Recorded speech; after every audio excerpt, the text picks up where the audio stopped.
How to add collaboration in Instagram after posting. Hello guys, this is Atticus and welcome back to another tutorial video.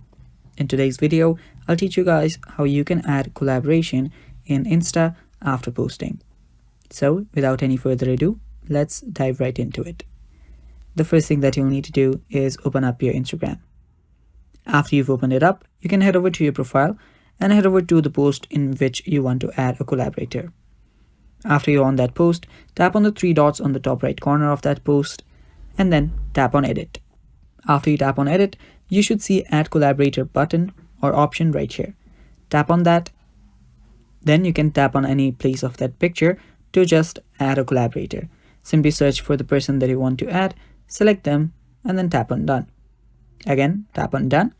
And after doing that, it will send a request to that very person to just get added as a collaborator. And yeah, that is basically how you do it. Thanks for watching guys. That is all for today's video. Stay tuned for more and bye bye. Take care.